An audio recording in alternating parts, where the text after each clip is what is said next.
ნოდარ კაპანაძესთან ერთად. მოგესალმებით, პატრიოტულ რადიო მსმენელებო, ინტერნეტ მაყურებლებო. რადიო სივრცეზე ეთერშია გადაცემა კვირის სტატისტიკური პროფილი. და მე მისი წამყვანი და ავტორი ნოდარ კაპანაძე ვარ. დღეს წარმოგიდგენთ საქართველოს სტატისტიკის ეროვნული სამსახურის მიერ 27-31 ივლისის კვირის სტატისტიკურ პროფილს სტატისტიკის ეროვნული სამსახურის ვებგვერდზე გამოქვეყნებული მონაცემების მოკლე მიმოხილვას და ძალიან მოკლე ანალიზს. და პირველ ნაწილში მე წარმოგიდგენთ აი ამ მონაცემებს და მის მოკლე ანალიზს, ხოლო გადაცემის მეორე ნაწილში ჩემს სტუმართან, დღეს კი სტუმრად ყავს საზოგადოებრივი მაუწყებლის ანალიტიკოსი, ქალბატონი თამთა მარიდაშვილი, მოგესალმებით თამთა. და მასთან ერთად განვიხილავ აი ამ მონაცემებს და ამ ტენდენციებს. ჩვენი მოსმენა შეგიძლიათ რადიო ტალღაზე FM 98.5, ხოლო კახეთის რეგიონში FM 102 და 3, ასევე შეგიძლიათ გვიყუროთ YouTube არხზე და Facebook-ში პირდაპირ სტრიმი არის აი ამ გადაცემის. ნახეთ გადაცემა, მოგვისმინეთ, შემდგომ თუ რაიმე კომენტარი გექნებათ, დაგვიწერეთ, მოიწონეთ ჩვენი არხი, ჩვენი გადაცემა, თუ არ მოგეწონებათ, მაშინ დაიწუნეთ, მოკლედ როგორც გენებოთ. მაშინ დავიწყოთ. გასულ კვირაში გამოქვეყნდა ეკონომიკური ზრდის წინასწარი შეფასება სტატისტიკის ეროვნული სამსახურის მიერ, რომლის თანახმადაც 2026 წლის ივნისში ეკონომიკურმა ზრდამ, რეალურმა ეკონომიკურმა ზრდამ შეადგინა 8.6% გასული წლის ივნისთან შედარებით. ხოლო მთლიანად იანვარ-ივნისის პერიოდის მთლიანი საშუალო ზრდა 7.9% დონეზე განისაზღვრა. ეს საკმაოდ მაღალი ზრდა არის, საკმაოდ კარგი მაჩვენებელია და აქვე სტატისტიკის ეროვნულმა სამსახურმა გამოაქვეყნა თუ რომელმა დარგებმა განაპირობა ძირითადად ეს ზრდა. ეს არის დამამუშავებელი მრეწველობა, რაც უდაო ძალიან კარგია, ტრანსპორტი და დასაწყობება, მშენებლობა, ინფორმაცია და კომუნიკაცია, საფინანსო და სადაზღვევო საქმიანობები. მოკლედ ახლა აი ამ დარგების ჩამონათვალიდან დამამუშავებელი მრეწველობას რეალური ეკონომიკის და ეს ძალიან კარგია, მაგრამ მაინც საქართველოს ეკონომიკა კვლავ რჩება მომსახურების ეკონომიკად და ეკონომიკის ესე ვთქვათ მთავარი ამძრავი მექანიზმი მაინც მომსახურებაა, რაც ჩემი აზრით მაინც საუკეთესო რამე არ არის. კლების ტენდენცია დაფიქსირდა, როგორც გვეუბნება სტატისტიკის ეროვნული სამსახური, სამთო-მომპოვებელი მრეწველობის და ენერგეტიკის სექტორში.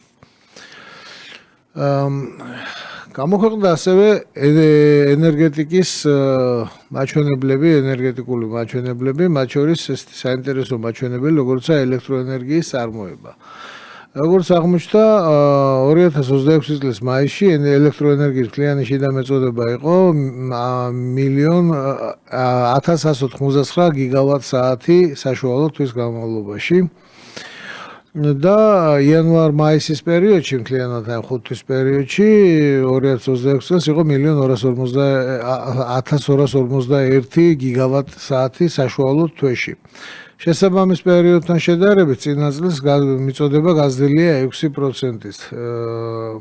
შიდა წარმოების მთლიანი შიდა წარმოების უდიდესი ნაწილი ჰიდროენერგეტიკული რესურსების წილად მოდის.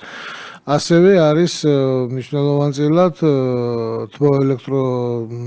თბოელექტროსადგურის რესურსებით გამომუშავებული ელექტროენერგია. მართალია ეს მაისში თითქმის არ იყო და გაჩერებული იყო, ვინაიდან მთლიანად ჰიდრორესურსებით კმაყოფილდებოდა შიდა მიწოდება, მაგრამ ეს ამ თბოენერგიის დახმარება აუცილებელია ზამთრის თვეებში. თუ შევხედავთ ყოველთვიურ მონაცემებს, მკვეთრად სეზონურია ზამთრის თვეებში იმატებს თბოელექტროსადგურის დატვირთვა. საინტერესო ასევე ისიც, რომ ამ ბოლო პერიოდში გამოჩნდა ენერგეტიკის ალტერნატიული წყაროები, ელექტროენერგიის ალტერნატიული წყაროები, მზის ენერგია და ქარის ენერგია, რომელიც 14 მეგავატი საათში იყო 2026 წლის აპრილში.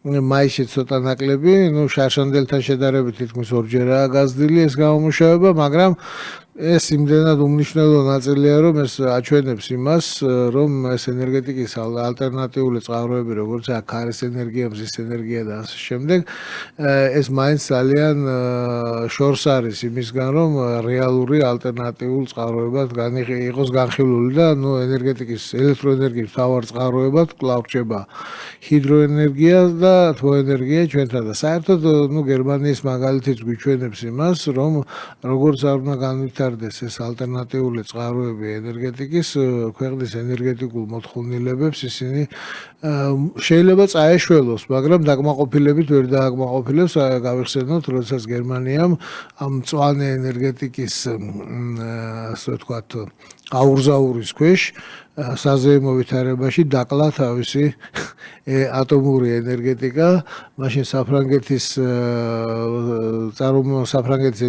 ენერგეტიკის ხელმძღვანელობა ძალიან გაჟიუტდა, არ მოусმინა ამ ასე ვთქვათ პროგრესულად მოაზროვნებს და საფრანგეთის ატომური ენერგეტიკა შეინარჩუნეს და დღეს შედეგად გერმანიაში არის უმწვავესი ენერგოკრიზისი, ხოლო საფრანგეთი არის ერთ-ერთი მთავარი დონორი და შვედეთი სხვათა შორის, სადაც თუ სწორად მახსოვს 14 ატომური ელექტროსადგური ფუნქციონირებს. რაც შეეხება ბუნებრივი გაზის მიწოდებას, ეს იყო 155 მილიონი კუბური მეტრი მაისის განმავლობაში, ეს მკვეთრად სეზონურია, ზაფხულის თვეებში ეს მიწოდება იკლებს, რა თქმა უნდა, მარაგები არა გვაქვს საქართველოს გაზის შესანახი ინფრასტრუქტურა არ აქვს. და წინა წელთან შედარებით მნიშვნელოვნად არის გაზრდილი მიწოდება, ვინაიდან მიდის ქვეყანაში გაზიფიკაციის პროცესი, მოსახლეობის უფრო და უფრო მეტი ნაწილი ერთვება გაზგანაწილების ქსელში, ეს თავისთავად ძალიან კარგია, მაგრამ მთლიანად დამოკიდებული ვართ იმპორტირებულ გაზზე. ეს მოგწონს თუ არა, ეს ასეა. ერთადერთი ალტერნატივა წყარო არის შიდა წარმოებას, მაგრამ ეს რაღაც წელიწადში მილიონი კუბური მეტრის მასშტაბითაა, ეს კი ძალიან მნიშვნელოვანია, რომ საერთოდ არსებობს, მაგრამ ქვეყნის მთლიან მოთხოვნილებას ბუნებრივი გაზის მიწოდებაზე ეს ვერანაირად ვერ ყოფნის. ძალიან მნიშვნელოვანია ქვანახშირი, რომელიც პრინციპში ესეთი ათვალწუნებული ენერგომატარებელია, მაგრამ საქართველოში მისი მოხმარება, მისი მთლიანი შიდა მიწოდება მაისის თვეში იყო 30,000 ტონა და საიდანაც დაახლოებით ნახევარი შიდა წარმოებით კმაყოფილდებოდა, ხოლო ნახევარი იმპორტირებული ქვანახშირის ხარჯზე. საერთოდ შიდა წარმოება გაიზარდა 2021 წლიდან და სტაბილურად მეტნაკლებად თანაბარ დონეზეა. ქვანახშირი მართალია არ არის ესეთი პოპულარული ენერგომატარებელი და მისი ესე ვთქვათ ავტორიტეტი ძალიან შელახულია მისი მძიმე ეკოლოგიური ზემოქმედების გამო, მაგრამ მოგწონს თუ არა ეს მაინც განიხილება და არის ერთ-ერთი ენერგომატარებელი და მისი ალტერნატიული და ეფექტური გამოყენება შესაძლებელი არის. ძალიან მნიშვნელოვანია ნავთობის და ნავთობპროდუქტების მიწოდება, რომელიც 2026 წლის მაისში იყო წელიწადში 192,000 ტონა. ყველა 184,000 ტონა. საინტერესო არის ერთი გარემოება. შიდა წარმოება ნავთობპროდუქტების იყო რაღაც 5-6,000 ტონა წლის განმავლობაში და უცებ 2025 წლის დეკემბრიდან, ნოემბრიდან დაიწყო მკვეთრის და ეს ყულევის ნავთობგადამამუშავებელი ქარხანა, რომელსაც ევროკავშირი სანქციები დაემუქრა, თუ გახსოვს. ამან შიდა წარმოება გაზარდა თანრიგით, 114,000 ტონა იყო წარმოება 2026 წლის აპრილის მდგომარეობით, შემდგომ მაისში შემცირდა მაგრამ ერთი ძალიან მნიშვნელოვანი რამე, რაც წინა გადაცემაში მოგახსენეთ, იყო ის, რომ აი ამ წარმოებულმა ნავთობპროდუქტებმა პრინციპულად შეცვალა საქართველოში ექსპორტის სტრუქტურა, რაც ძალიან მნიშვნელოვანი რამეა. და ამდენად ეს სანქციები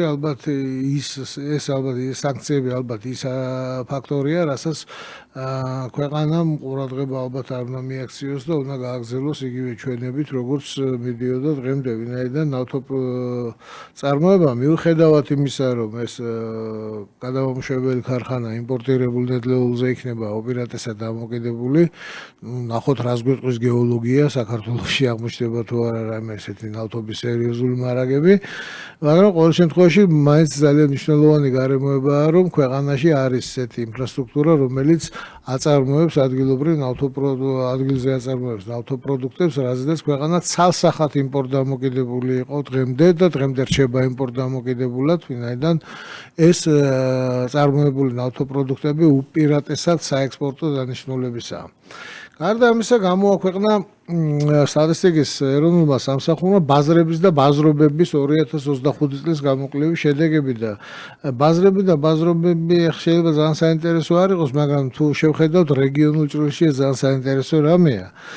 საქართველოში საქსტატის მონაცემებით ფუნქციონირებდა 198 ერთეული ბაზარი და ბაზრობა, სადაც დასაქმებული იყო ამის მენეჯმენტში, ასე ვთქვათ, დირექციებში 2700 კაცი, ხოლო მთელი ფართობი იყო 1,969,000 კვადრატული მეტრი ამ ბაზრების და ბაზრობებისგან დაკავებული ფართობი.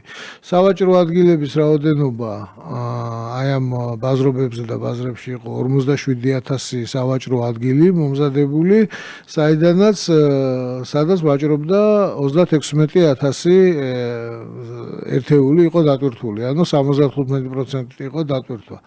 შემდგომ შემოსავლების და ხარჯების სალდო იყო, ანუ თქვა, ხარჯებს მინუს შემოსავალს მინუს ხარჯები, ბაზრობებმა იშოვეს, ანუ ბაზრობების საფუძველზე იშოვეს 80 მილიონი ლარი წლის განმავლობაში. ახლა ეს პირდაპირ მოგება არ არის, ეს არის ხარჯების და შემოსავლების სალდო მხოლოდ. მაგრამ საშუალო მოგება პირობითად რომ დავარქვათ, 1 კვადრატულ მეტრზე იყო 51 ლარი, ხოლო ერთ სავაჭრო ადგილზე დატვირთული მიუხედავად იმისა, დატვირთული იყო თუ არა ის 1726 ლარი. საინტერესო არის თვითონ აი ამ ფარდობითი მაჩვენებლების განაწილება რეგიონების მიხედვით. ანუ აი ამ მონაცემებით ყველაზე დიდი ეფექტით სამცხე-ჯავახეთში ორგანიზებული ბაზრობები გამოირჩეოდა, მაგრამ სულ 4 ბაზრობაა, ამდენად ეს ამინდის შემქმნელი მთლიანობაში არ არის, მაგრამ ის გარემოება, რომ ყველაზე ეფექტური ვაჭრობის სავაჭრო ეს ობიექტები, ბაზრები და ბაზრობები არის თბილისში, სადაც ერთ სავაჭრო ადგილზე მთლიანი დადებითი სალდო იყო წელიწადში 2888 ლარი, იმერეთი, სადაც 2683 ლარი იყო, ხოლო სრული კატასტროფა ჩანს მცხეთა-მთიანეთში, გურიაში, რაჭა-ლეჩხუმსა და ქვემო სვანეთში და კახეთში. ანუ აი იქ სადაც ბაზრები შედარებით გაცილებით უფრო ნაკლებად ეფექტურია, ვიდრე დავუშვათ თბილისში. ეს შეიძლება ხა დიდი სერიოზული მაჩვენებელი არ იყოს, მაგრამ ერთი მნიშვნელოვანი რამე არის, რომ ეს რეგიონთა შორის ასიმეტრიას აჩვენებს და სიმეტრიული განვითარების პროგრამის შემუშავების და განხორციელების აუცილებლობას აჩვენებს. ეხლა ამაზე ეს არ არის ერთადერთი მაჩვენებელი, რაც დაყრდნობითაც ასე დასკვნა შეიძლება გააკეთო, მაგრამ საინტერესო მაჩვენებელი არის. ასევე გამოქვეყნდა ჯანმრთელობის დაცვის სტატისტიკის მაჩვენებლები, რომელმაც ძალიან საინტერესო რამეები აჩვენა. კერძოდ ის, რომ 2025 წელს საქართველოში დაფიქსირდა მთლიანად ავადობის ყველა შემთხვევა, ყველანაირი ჯამში 1,636,000 დაავადების შემთხვევა, რაც 1000 მოსახლეზე გაანგარიშებით არის 416 ერთეული.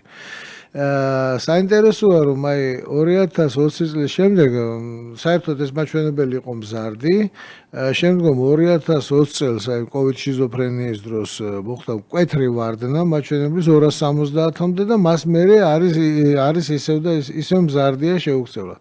პიკი ამ ავადობის მაჩვენებლის იყო 2015-2016 წლებში.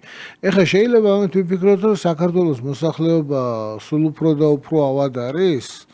თუ აქ უფრო რაღაც სისტემურ პრობლემასთან გვაქვს საქმე, ამაზე მოდი შემდგომ შემაჯამებელ ნაწილში ჩემ სტუმართან ერთად ველაპარაკებ, ვინაიდან ეს ჩემი აზრით ეს უფრო სისტემური პრობლემაა, ვიდრე რეალურად ჯანმრთელობის დაცვასთან დაკავშირებული. ამაზე ჩემ მოსაზრებას მე ცოტა მოგვიანებით მოგახსენებთ. ახლა საინტერესო არის ცალკეული სამედიცინო შემთხვევების ტენდენცია. აი მაგალითად ტუბერკულოზის ახალი შემთხვევები 2002 წლიდან არის დინამიკა მოცემული და 2025 წელს იყო დაფიქსირდა 933 ახალი შემთხვევა და ეს მაჩვენებელი 2009 წელს იყო პიკი 4418 ახალი შემთხვევა დაფიქსირდა ტუბერკულოზი და მას მერე ეს არის განუხრელად კლებადი. ეხლა 2025 წლის მაჩვენებელი არის ისტორიული მინიმუმი 2002-2025 წელ დროით მონაკვეთში. აბორტების რაოდენობა ეს ჩემი აზრით ეს ერთ-ერთი უმნიშვნელოვანესი მაჩვენებელია. 2002 წლიდან 2012 წლის ჩათვლით ეს იყო მკვეთრად მზარდი. 2022 წელს დაფიქსირდა 39225 შემთხვევა აბორტის. მას შემდეგ დაიწყო კლება და კლება უწყვეტად გრძელდება 2025 წლამდე. 2025 წელს დაფიქსირდა 10722 შემთხვევა. ხა ჩემი აზრით ესეც ბევრია, მაგრამ თვითონ ტენდენცია ცალსახად ჩამოყალიბებული კლებისაა და ეს უდაოდ კარგი ნიშანია. სამაგიეროდ არც თუ ისე კარგი მაჩვენებელია კიბოს ახალი შემთხვევების რაოდენობის მზარდი ტენდენცია. 2025 წელს 14806 კიბოს ახალი შემთხვევა დაფიქსირდა, რაც წინა წელთან შედარებით მომატებულია და საერთოდ ბოლო წლებში 2017 წლიდან მოყოლებული მზარდი ტენდენცია აქვს. ავადობა ინფექციური დაავადებებით არის ჩამოუყალიბებელი ტენდენცია. 2012-13 წლები იყო პიკი, შემდგომ კლების ტენდენცია იყო, ხოლო ბოლო 2022-24 წლები ისევ მზარდი ტენდენცია ჩამოყალიბდა. ეხლა აქედან გამომდინარეც რაღაც დასკვნების გაკეთება შეიძლება, რაზეც დასკვნა გადაცემის მეორე ნაწილში ვისაუბრებ.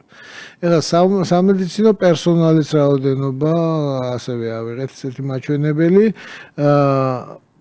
ექიმების რაოდენობის პიკი იყო 2019 წელს, შემდგომ 2020 წელს ეს მკვეთრად შემცირდა 32-დან 21000-მდე, შემდგომ დაიწყო დააკლავ, მაგრამ 2025 წელს 2024 წელთან შედარებით ისევ შემცირდა და 22000 ექიმი მუშაობდა საქართველოში.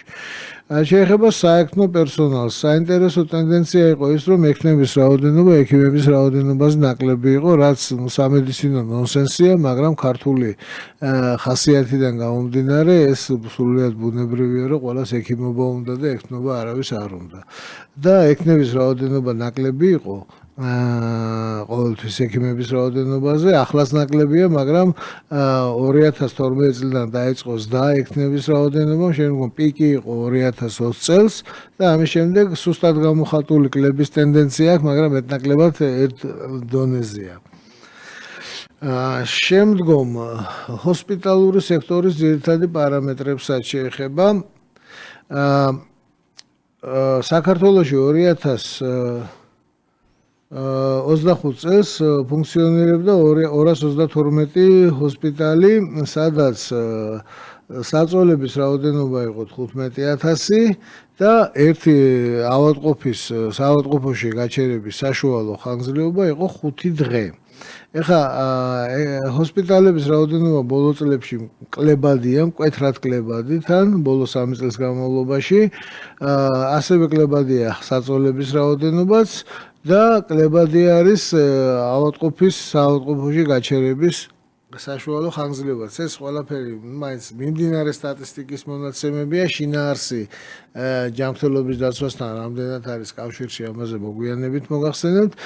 ამბულატორიული სექტორი, ამბულატორიული პოლიკლინიკური დაწესებულებების საერთო რაოდენობა 2010 წლიდან მზარდია, ხოლო 2015 წლიდან ზრდის ტემპი ცოტა შენელებულია, მაგრამ მაინც მზარდია რაოდენობა თვითონ ამ დაწესებულებების და საინტერესოა რომ მკვეთრად მზარდია ამბულატორიულ დაწესებულებებში მიმართვების სიხშირე 2017 წლიდან მოყოლებული 2025 წლის ჩათვლით. 2025 წელს სტატისტიკის მონაცემებით 16,760,000 ვიზიტი იყო აი ამ დაწესებულებებში. მათ შორის პროფილაქტიკის ჩათვლით. ჩემი აზრით ერთ-ერთი ძალიან საინტერესო მაჩვენებელი, რაც სტატისტიკის ეროვნულმა სამსახურმა გამოაქვეყნა, ეს იყო უცხოელ ვიზიტორთა სტატისტიკა 2026 წლის მეორე კვარტლის მონაცემები. 15 წლის და უფროსი ასაკის საქართველოს არარეზიდენტი ვიზიტორების მიერ განხორციელებული ვიზიტების საშუალო თვიური რაოდენობები. ამ მაჩვენებლებით 2026 წლის მეორე კვარტალში საქართველოში განხორციელდა საშუალო თვეში ხორციელდებოდა 521,000 ვიზიტი უცხოეთიდან. ეს ოდნავ ნაკლები არის გასული წლის მეორე კვარტალთან შედარებით. ძალიან მცირეა შემცირება, მაგრამ შეიძლება გვეფიქრა რომ ეს არის აი ამ ბოლოს პერიოდში განვითარებული ეს ანტიტურისტული თუ ანტირუსული ისტერიის შედეგი, შეიძლება მას გვეფიქრა, მაგრამ ასე მე მგონია რომ მაგ ნაადრევი დასკვნის გაკეთება არ უნდა ვიჩქაროთ. ფაქტი არის რომ ეს ოდნავ შემცირებულია წინა წლის შესაბამის პერიოდთან შედარებით, მაგრამ საერთოდ თუ შევხედავ დინამიკას, ტურისტული ნაკადის პიკი არის მესამე კვარტალზე მოდის და ანუ მომავალ კვარტალში ეს აუცილებლად გაიზრდება, მაგრამ რამდენად დიდი იქნებას და ეს გვიჩვენებს თუ რამდენად ძლიერი არის აი ამ ინციდენტების ზეგავლენა. ამაზე ახლა გეტყვით, როდესაც გადავხედავთ უცხოეთიდან ვიზიტების რაოდენობა ქვეყნების ვიზიტორების მოქალაქეობის მიხედვით. მოკლედ სტრუქტურა გასული წლის მეორე კვარტალთან შედარებით არსებითად შემცირებული არ არის. ეს ანტირუსული ისტერია და ანტიტურისტული ისტერია მთელი წლის განმავლობაში მიდის. იყო საუბარი გახსოვთ ალბათ გაუქმებულ 90,000 ჯავშანზე და მე ავდექი და დავიწყე ძებნა თუ სად იყო აი ამ ინფორმაციის წყარო. საიდან მოვიდა სიტყვა 90,000 გაუქმებული ჯავშანი. საქართველოში ვნახე ერთადერთი ვიღაცის Facebook პოსტი, რომ თუ რაღაც განაცხადა ვიღაცამ რომ გაუქმდა ამდენი ჯავშანი და არანაირი რაღაც ესეთი სანდო წყარო, რომელზეც დაფუძნებითაც ეს ინფორმაცია გამოვიდა, არ მინახავს. შემდგომ მითხრას რომ ეს იყო რუსული წყაროებიდან მოდიოდა ეს ინფორმაცია, მოუძებნე რუსულ წყაროებშიც თუ სად დაფიქსირდა რაღაც 90,000 ჯავშანის გაუქმების შესახებ და აღმოჩნდა რომ ის რუსული წყაროებიც ამ ქართულ Facebook პოსტზე ეყრდნობოდა, ანუ ერთმანეთს ხმას აძლევდნენ, ერთი პირველს ამბობდა, მეორეს მესამე ბანს და ასე შემდეგ და რაღაც თავისებური მრავალხმიანი სიმღერა გამოდიოდა, ხოლო 90 ციფრი ფიგურირებდა პირველი არხის საინფორმაციო გამოშვებაში, ოღონდ ეს ეხებოდა აპრილს და აპრილ-მაისის პერიოდს, ოღონდ ეს 90,000 კი არა, 90% იყო რაღაც თბილისის სასტუმროებში გაუქმებული ჯავშნების თუ რაღაც მსგავსი შესახებ დეტალებში აღარ ჩავსულა, ვინაიდან ამდენი ბალასტის და ცელულოზის გადამუშავებისთვის საკუთარი ტვინი მეწოდება. მაგრამ შემდგომ როდესაც შევამ ნუ მე როგორც მართლმორწმუნე სტატისტიკოს შეეფერება ავდექი და არ დავიზარე და შევადარე სტრუქტურები 2026 წლის მეორე კვარტალი და 2025 წლის მეორე კვარტალი და გავზომე თუ რამ განაპირობა აი ამ ნაკადის შემცირება და აღმოჩნდა რომ ნაკადის შემცირება განაპირობა პირველ რიგში ირანიდან და ისრაელიდან ასევე სხვა ქვეყნებიდან ტურისტული ნაკადის შემცირება. სხვა ქვეყნებში შედის თითქმის ყველა გარდა საქართველოს, სომხეთი, აზერბაიჯანი, რუსეთი, თურქეთი, ევროკავშირი, ირანი, ისრაელი და უკრაინა. დანარჩენი არის ყველა სხვა ქვეყნები. ხოლო ისრაელიდან და ირანიდან რომ ტურისტული ნაკადი შემცირდა გასული წლის მეორე კვარტალთან შედარებით, ამაში მე მგონი არაფერი გასაოცარი არ არის. ირანსა და ისრაელში რა მოვლენებიც მიდის ამ მიმდინარე წლის პირველ ნახევარში, მე მგონი მთელი მსოფლიოსთვის ცნობილია ეს და ჩვენთვისაც ცნობილი უნდა იყოს. ხოლო რუსეთიდან ტურისტული ნაკადი მეორე კვარტალში ცოტათი გაიზარდა კიდეც თქვენ წარმოედგინეთ და სწორედ ამან უზრუნველყო ის გარემოება, რომ ტურისტული ნაკადი უფრო მეტად არ შემცირდა, ვიდრე რეალურად დაფიქსირდა კლება. უმნიშვნელო კლებაა, მაგრამ მაინც კლება.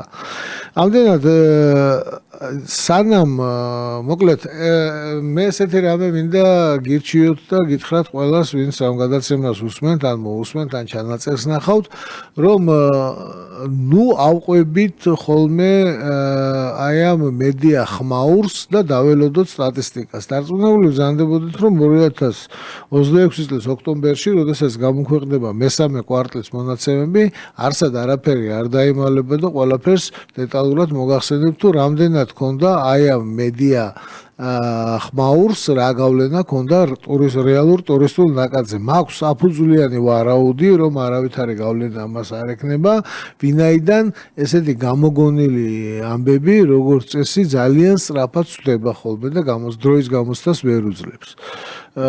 ხოლო სტატისტიკურად გამართული ტყუილის თქმა, როგორც არაერთხელ მეთქვა, შეუძლებელია ხოლმე. შემდგომ მშენებლობაზე გაცემული ნებართვების ესეთი სტატისტიკას გამოქვეყნდა და აი დეკლარირებული მონაცემების მიხედვით 2026 წლის პირველ ნახევარში 5276.000 კვადრატულ მეტრზე მშენებლობის 5391 ნებართვა იქნა გაცემული. 2006-2025 წლებში მზარდია როგორც ნებართვების, ისე ფართობების მაჩვენებელი. გაცემულ ნებართვებზეა საუბარი. ეხლა აქ შეიძლება კიდევ უფრო დეტალებში ჩავიდეთ, რამდენი გაიცა საცხოვრებელ ფართზე, რამდენი გაიცა არასაცხოვრებელ ნაგებობებზე, რამდენი ინფრასტრუქტურის მშენებლობას და ასე შემდეგ, მაგრამ ეს დეტალები არის, რომელიც შეგიძლიათ ნახოთ ვებგვერდზე geostat.g. სტატისტიკის სამსახურის ვებგვერდზეა. ექსპლუატაციაში მიღებულ ობიექტებს რაც შეეხება, პირველ ნახევარში 1,546,000 კვადრატული მეტრის ფართობის 1459 მშენებლობა ჩაბარდა მიიღეს ექსპლუატაციაში და ეს მაჩვენებელი მკვეთრად მზარდია, განსაკუთრებით 2021 წლიდან მოყოლებული. გარდა ამისა გამოქვეყნდა იმპორტის ერთეულის ღირებულების ფასების ინდექსი, ანუ იმპორტის და ექსპორტის ერთეულის ღირებულების ფასები და აღმოჩნდა ეს საინტერესო რამე, რომ ფარდობითად ექსპორტის ფასების ინდექსი, ექსპორტის ერთეულის ღირებულება უფრო ნაკლებად მზარდია, ვიდრე იმპორტის, პრინციპში იმპორტის ფასები უფრო მაღალია, რაც შეიძლება ჩვენი შიდა წარმოებისთვის ერთი შეხედვით კარგი იყოს და მასტიმულირებელი, თუმცა ძალიან ძნელია რაიმე დასკვნის გაკეთება, ეს უბრალოდ მაჩვენებელია, რომელიც შეიძლება დამხმარე ფუნქცია შეასრულოს, მაგრამ გადაწყვეტილების მიმღები ფუნქცია ამ მაჩვენებელს ალბათ ვერ ექნება. აი ეს იყო ის მოკლედ რაც მინდოდა მეთქვა, ასეთი იყო კვირის სტატისტიკური პროფილი და ეხლა სიტყვას გადავცემ ჩვენ სტუმარს, ქალბატონ თამთას და მასთან ერთად განვიხილავთ ამ კვირის სტატისტიკურ პროფილს. მოგესალმებით კიდევ ერთხელ ქალბატონ თამთა და გისმენთ. გამარჯობა კიდევ ერთხელ და მადლობა მოწვევისათვის. მე პრინციპში ხა იმდენ თემას შეეხეთ, რომ უნდა შევარჩიო რომელიმე თემა, რომელზეც ვიმსჯელებთ.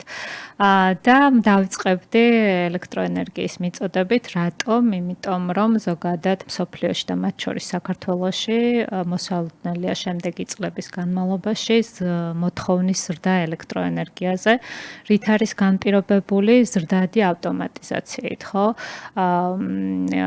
მსოფლიოში მიმდინარე ტენდენციები არის, რომ შიგაწვის ძრავის მანქანები ნაცვლდება ელექტრომობილებით და ბოლო 1 წლის განმავლობაში უკვე გახშირდა საკმაოდ თბილისის ქუჩებშიც ელექტრომობილების მოძრაობა.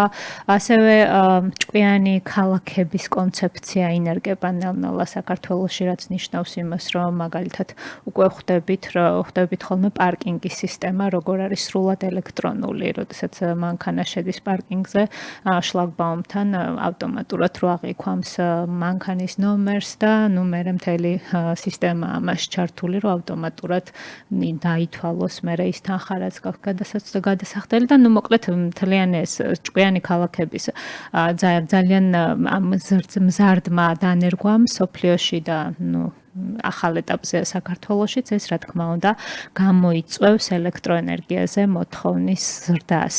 ნუ რაც ნახე საქართველოში 2035 წლისათვის დაახლოებით 30-35%-ით არის მოსალოდნელი მოთხოვნა, რომ გაიზრდება. ამერიკაში მაგალითად 40%-ზე მეტი არის, ნუ დასავლეთის ქვეყნებში ამაზე უფრო მეტი იქნება, რა თქმა უნდა, მოთხოვნა და როგორც თქვია, ეს ავტომატიზაციის პროცესი აჩქარებს ელექტროენერგიაზე მოთხოვნის ზრდას მთელ მსოფლიოში და მათ შორის საქართველოში.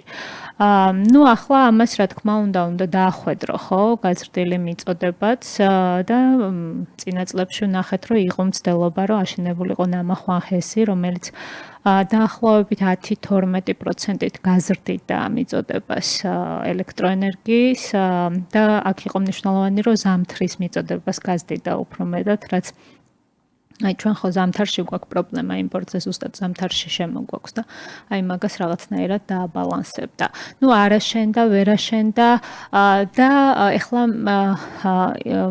იმედია, რომ სახელმწიფო უკვე იფიქრებს იმაზე, რომ არა უცხოელ ინვესტორებს და კერძო ინვესტორებს მიმართოს ინვესტირებისათვის, არამედ თავად განახორციელოს ინვესტიციები და ნუ აქაც იგრძნობა უკვე ეგ ტენდენცია, რომ ანაკლის სპორტზე ითქვა ყოველ შემთხვევაში იმედია, რომ ესეც მოხდება, რომ სახელმწიფო აიღებს საკონტროლო პაკეტს. ასევე საინტერესო არის ეს ვაზიანის საერთაშორისო აეროპორტის მშენებლობის გეგმაც რო არსებობს. ხო, თუმცა სახელმწიფოს მფლობელობაში უნდა იყოს და მართვაშიც. ნუ თუ დღეს არის ტავ-ჯორჯია თბილისის აეროპორტის მართვაში 31 წლამდე გაუგრძელდა 31 წლამდე დამატებით ინვესტირების პირობით, თუმცა ნუ მანამდე მაინც არ იგეგმებოდა ვაზიანის აშენება.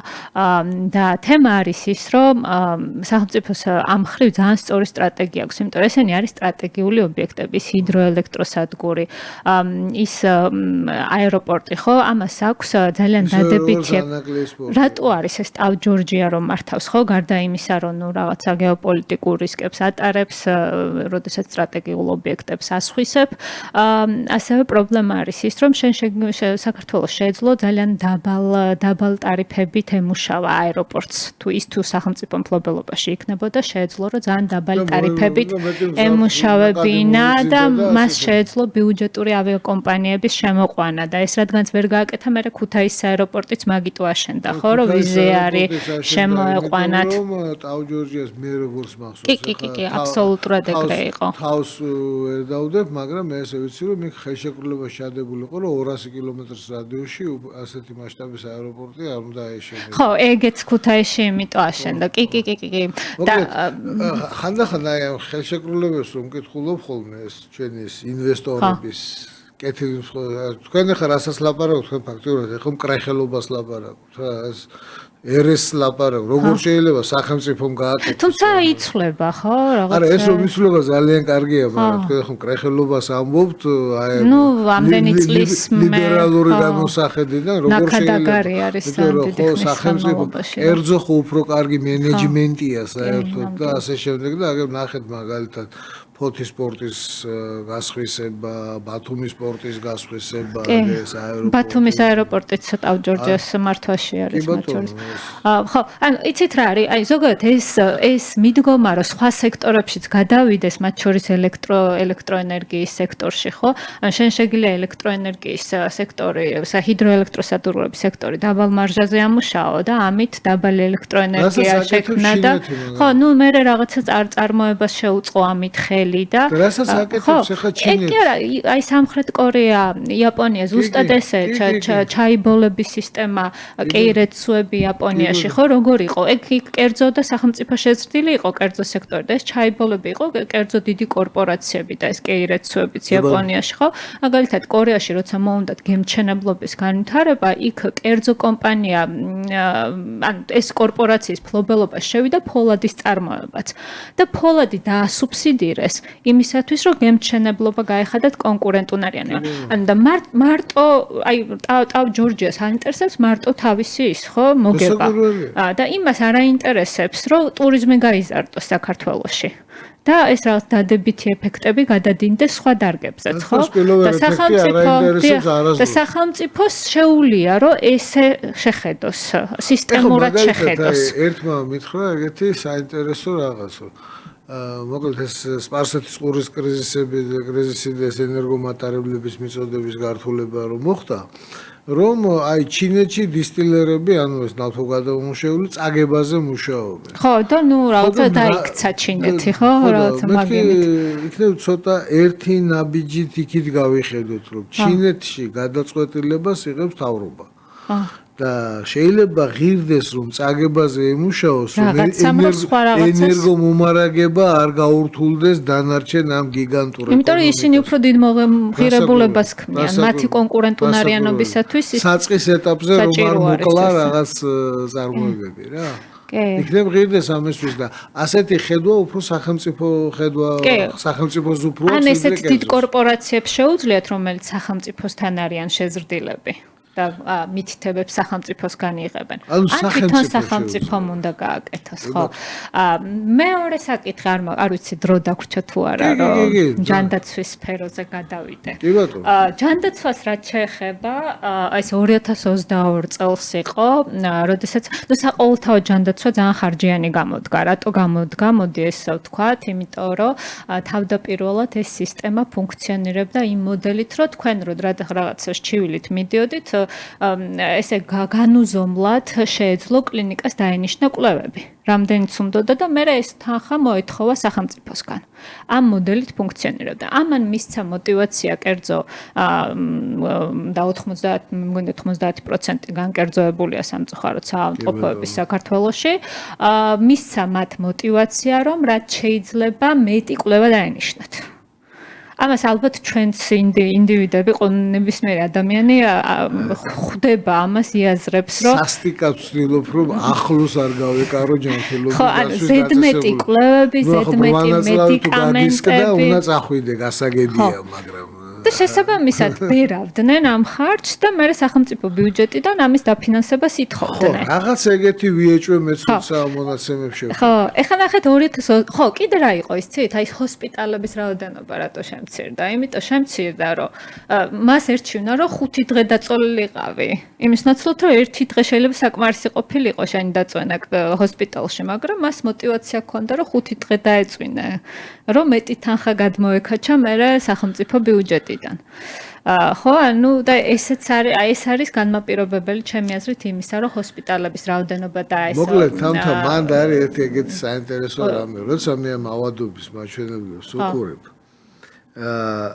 ეხა ამაზე თუ თქვენ კითხავთ ექიმებს, აი მუშკეტერებს თუ კითხავთ ამაზე, ისინი გაგცემენ 7 კილომეტრიან პასუხს, ვერს თავს გაიგებ, ვერს ბოლოს გაიგებ. ლათინური ტერმინოლოგიით იქნება გაჯერებული და ახლა ჩემთვის აქ არის მაგალითად აი რამდენიმე დაავადების ტენდენციაზე ვილაპარაკე თქვენს გამოგიგზავნით ეს მასალა. ის რომ ტუბერკულოზის რაოდენობა, ახალი შემთხვევების რაოდენობა კლებადია, ძალიან კარგია, მაგრამ ჯანდაცვის დამსახურება, ჯანდაცვის სისტემის დამსახურება აქ ძალიან დაბალია. იმიტომ რომ ეს უფრო არის სოციალური შინაარსის დაავადება, ტუბერკულოზი, ვიდრე ინფექციური, ხო?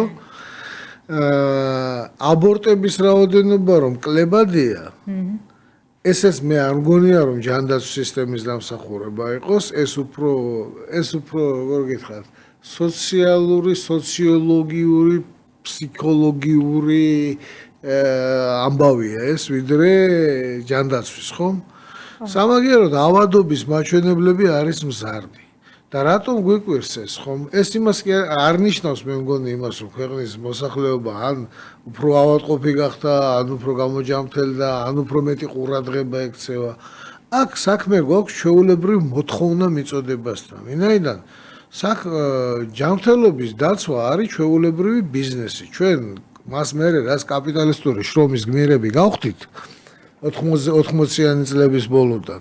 ეხლა რომ კითხულეს მუშკეტერებს, მაგალითად ისინი მოგიყვებიან ამბებს, რომ რა ცუდი არის სისტემა, რაღაც ის ეს, როგორ კარგია ეს კერძო ჰოსპიტალური სისტემა. ჩვეულებრივი ამბავია, ბატონო, არის ექიმისთვის, ანუ ჰოსპიტალისტვის ავადმყოფი არის ჩვეულებრივი ნედლეული. აბსოლუტურად. კი, ყოველგვარი ცინიკურია, რასაც ვლაპარაკობ, ეს შავი ცინიზმია, რასაც ვლაპარაკობ, მაგრამ რეალურად შინაარსი ეს არის. ავადმყოფი არის ნედლეული, როდესაც მოვიდეს ნედლეული დაზგაზე, იქიდან უნდა გამოწურო, რაც შეიძლება მეტი ფული. ამიტომ არის სიკვდილიანობა შემცირებულია, სიცოცხლეხანგრძლივობა გაზრდილია, მაგრამ ქრონიკული დაავადებები გაზრდილია. ეს მსოფლიო ტენდენცია. იცით რა არის? ეს არის უფრო მეტი ნედლეული. ავადმყოფი არის დღევანდელი ჯანმრთელობის დაცვის სისტემისთვის ნედლეული, ხოლო ქრონიკული ავადმყოფი ეს არის ოქროსაბადო. ჯანდაცვის სისტემისთვის და ფარმაცევტულისთვის. რა თქმა უნდა, ფარმაცევტის ოცნება არის, რაც შეიძლება მეტი ქრონიკული ავადმყოფი. ეხლა არ მინახავს ეს მონაცემები, მაგრამ მაქვს საფუძვლიანი ეჭვი, რომ ასე იქნება რა.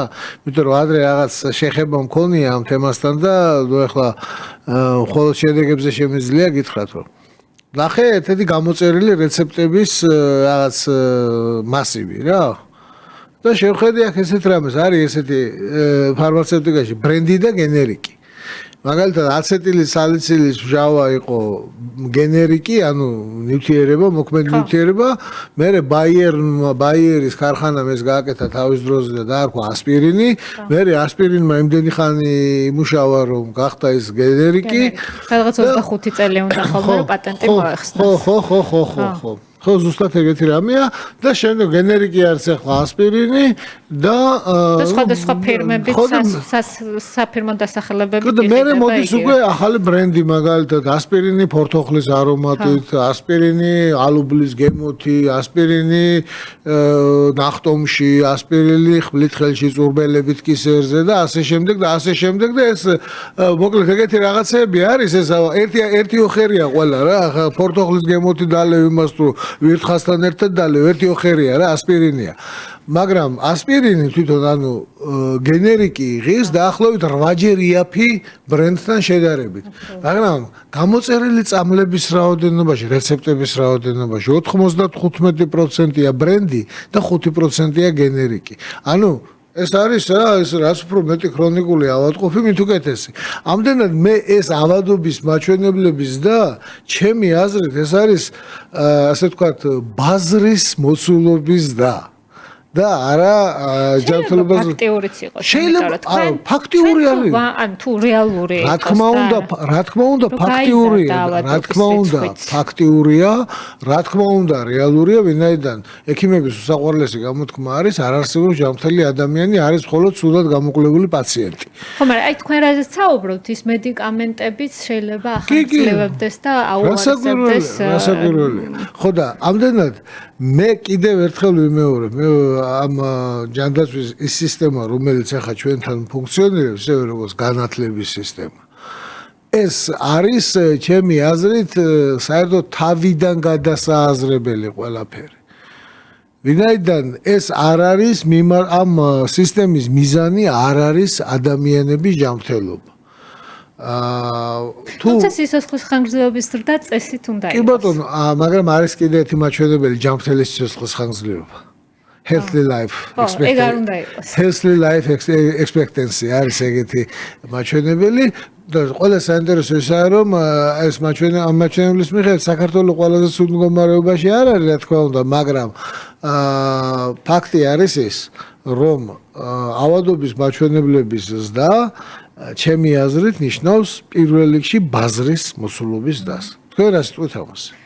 ხო, მე ვფიქრობ, რომ ავადობა იზრდება. კი. რეალურად. იზრდება. და ეს განპირობებულია საკვებით, ცხოვრების სტილით, ეს კიდე ცალკე ამბავია. და ასე შემდეგ. ეს კიდე ცალკე ამბებია, თუნდაც ის რომ კიბოს მაჩვენებლების აი, კიბოს მაჩვენებელი ძალიან საინტერესოა, რომ თურმე ევროპაში არის ყველაზე მაღალი მაჩვენებელი კიბოთი ავადობის.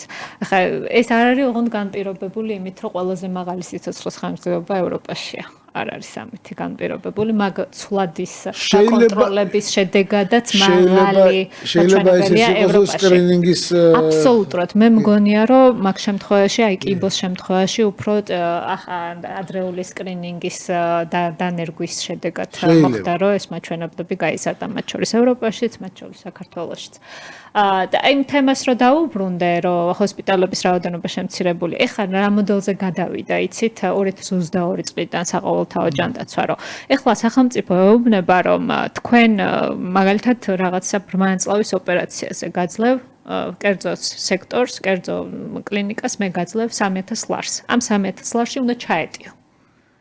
შენ აღარ გაქვს мотиваცია რომ 5 დღე დატოვო საავადმყოფოში, იმიტომ რომ ეს უფრო ძვირი ჯდება. შენ გირჩევნია რომ ის გაეწეროს სახლში. და თუ რამე მე ამბულატორიული მომსახურება მიიღოს კლინიკაზე ადგილზე მოსვლით. ხაი შეიძლება ამანაც განაპირობა რომ ამბულატორიული მომსახურებების ზრდა მოხდა, მაგრამ ჰოსპიტალმა დაიკლო. თუმცა ეს ხო, ეს მიდგომა ბევრად ხარჯთეფექტური არის, რომ სახელმწიფო ეუბნება რომ გარკვეულ მომსახურებაში გაქვს შეზღუდული ბიუჯეტი. ეს ხარჯთეფექტური შეიძლება არის, მაგრამ ჩემი აზრით, როცა ვამბობ რომ ეს ზედმეტი კვლევებისგან და მედიკამენტებისგან და ზედმეტი გათენებული ღამეების ჰოსპიტალში ამისგან გიცავს რა. ორივე სისტემა განათლებას და ჯანდაცვას სერიოზულად გადასააზრებელია. ახლა იმიტომ რომ ეს ინფორმაციული ასიმეტრია არის უდიდესი განათლებაში და ჯანდაცვაში. ჯანდაცვაში ხო საერთოდ კატასტროფა. მე მგონი განათლებაშიც მე მიმუშავია. საგანმანათლებლო ზოგადი განათლების სისტემაში და მიზანი რა არის ჯანმრთელობის დაცვის სისტემის? თუ მიზანი არის მოგება, მაშინ ისინი მოგებაზე მუშაობენ. და იმუშავებენ ნიშნავს რომ ჯანმრთელობაზე მუშაობენ. თუ მიზანი არის მკურნალობა, მაშინ ყოველთვის იპოვი ავადმყოფს. იმიტომ რომ არ არსებობს ჯანმრთელი ადამიანი არის მხოლოდ ცუდად გამოკლებული პაციენტი. შენ ვერასდროს ვერ გაიგებ რისიბრალია რაც გჭირს. რასაკვირველია. და ისევე როგორც სკოლაში გასწავლიან თუ არა მშობელი ვერ იგებს. რასაკვირველია. თუ მიზანი არის ჯანმრთელი ადამიანი და ჯანმრთელი საზოგადოება, ამას მაშინ ცოტა სხვანაირი მიდგომა ჭირდება. ამას ჭირდება პრევენციაზე ორიენტირებული ჯანმრთელობის დაცვის სისტემა. ხოლო პრევენცია მე ადრე მაქვს ეს დათვლილი 2011 წლის ჩათვლის შინამეურნეობების გამოკვლევაში იყო ესეთი ჯანმრთელობის დაცვაზე მისაწვდომობის მოდული და მაშინ მაქვს დათვლილი მას მე არ მგონია რომ არსებითად გაუმჯობესებული იყო სიტუაცია. პრევენციის დონე 1988 წელთან შედარებით შემცირებული არის 11 ჯერ. 11% კი 11 ჯერ. ანუ კონტინგენტი მაშინ როგორ იყო მოცული ადამიანების პრევენციით და ახლა როგორ არის ანუ პროფილაქტიკური გამოკვლევებით რა. რომ ადრეულ სტადიაზე აღმოაჩინო დაავადებები. და მიზანი დაავადების აღმოჩენა კი არ უნდა იყოს, მიზანი უნდა იყოს ჯანმრთელი ადამიანი. ანუ ეხლა ეს ერთ და იმავე რამეს აკეთებს ჯანმრთელობის დაცვის სისტემა ახლაც, მაშინაც და ყოველთვის. მაგრამ უბრალოდ ფაზა არის შეცვლილი, როცა მიზანი შეცვლილი, ფაზა სული და როცა ფაზა იცვლება, იცვლება მიმართულება, იცვლება ვექტორი და შესაბამისად საბოლოო ჯამში შეიცვლება შედეგებიც.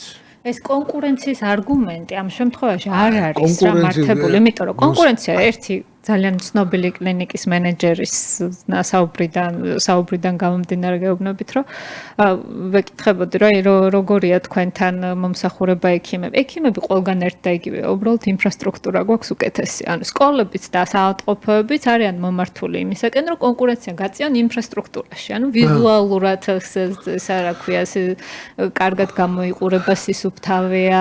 განათლებაში კონკურენცია ეს ხო სარგე სიმღერაა. განათლებაშიც ინფრასტრუქტურაა კერძო სექტორში ყოველ შემთხვევაში. განათლებაში დაუშვათ, კარგი სწავლების შედეგები დადგება 10-15 წლის შემდეგ და ხოლო მომხმარებელ კლიენტს შედეგები აინტერესებს აქ და ახლა. აქ და ახლა არის ინფრასტრუქტურა ბატონო მობრძანეთ, აგერ შვენიერი კლასი რაღაც იქით-აქეთ.